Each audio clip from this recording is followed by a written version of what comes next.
Yes, what is verbal behavior? It is a behavior that is reinforced through the mediation of another person. 1, 2, 3. And don't you stop the music, get into it. Won't you dance with me? Find a place and lose it. You can do it. Won't you dance with me? Hello and welcome back to ZM2J's channel. This is Jocelyn P. Mangibin, a board-certified behavior analyst and an international behavior analyst. So, I hope you get a chance to watch our videos about autism and about the functions of the behavior. And there's one more video that I made way back last year that is about what is a behavior and what is not a behavior. So for those 3 links, you will find it below in the description, and please help yourself to click it and review. And by the way, the ABA, just take note that it's not just for autism. It is all for ODD, ADHD, OCD, whatever the diagnosis is, and even for the neurotypically developing kids. Okay, without any further ado, let's go to our topic for today. Verbal versus non-verbal. Where did verbal behavior come from? It came from the book of B.F. Skinner in 1957. It says verbal behavior. And in fact, he made it for 23 years. It took him 23 years to formulate everything so that we will know now at the present age what should we train the kids about verbal behavior. What is verbal behavior? It is a behavior that is reinforced through the mediation of another person, which means it has 2 parts, the speaker and the listener. So in ABA, we use speaker and listener. The speaker is the one requesting and listener is the one giving the reinforcement to the speaker. Sometimes the speaker is yourself and the listener is yourself. So those are the private events in yourself. That's what B.F. Skinner emphasized as well with his book, Verbal Behavior. And with that, he emphasized the verbal operands, in which I would like to teach you in the future 1 operand at a time, because it's very important to know what prompts from 1 operand or from 1 domain of verbal up to the next one and up to the so on and so forth. So we will do it systematically so that you will not be overwhelmed of the information.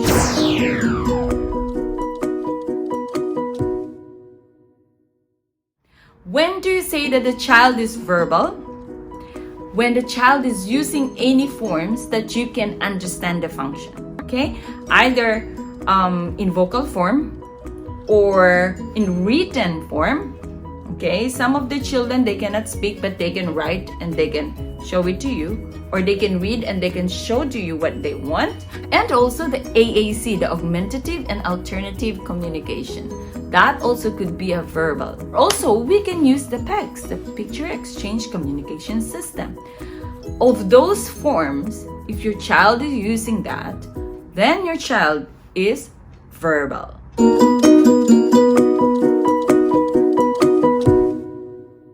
When do you say that your child is nonverbal?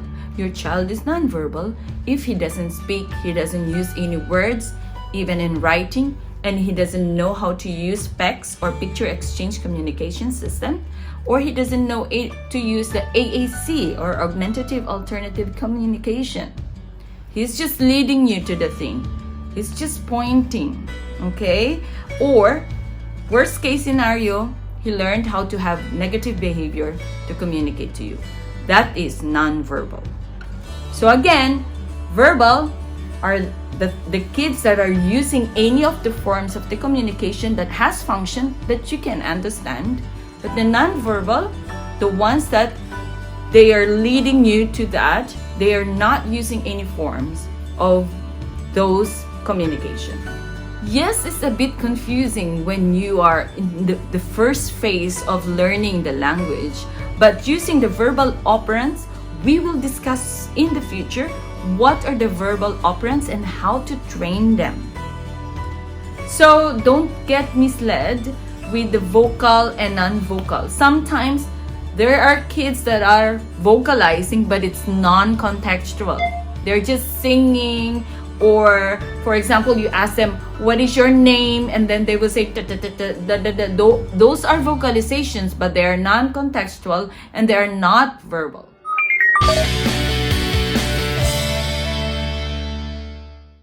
So basically, that's it. Verbal and non-verbal. Verbal, you focus on the function as well, or the form. And for the non-verbal, there's no formal form, but they're just leading you to the item or pointing to the item or having negative behaviors. Those are non-verbal. And the last point that I want to review again, non-vocal could be a verbal as well.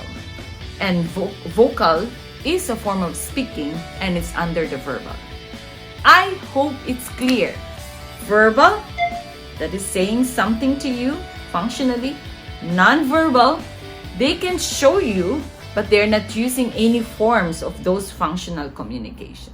So I guess that's it for this video. Verbal versus non-verbal, vocal versus non-vocal. And please, don't forget to leave a comment below. So whatever things that you want to be helped with, I will be delighted to do that. And please share this video so that your relatives, your friends will also learn something about ABA principles. Thank you so much for staying with us, and don't forget to be safe always. God bless you all. Bye!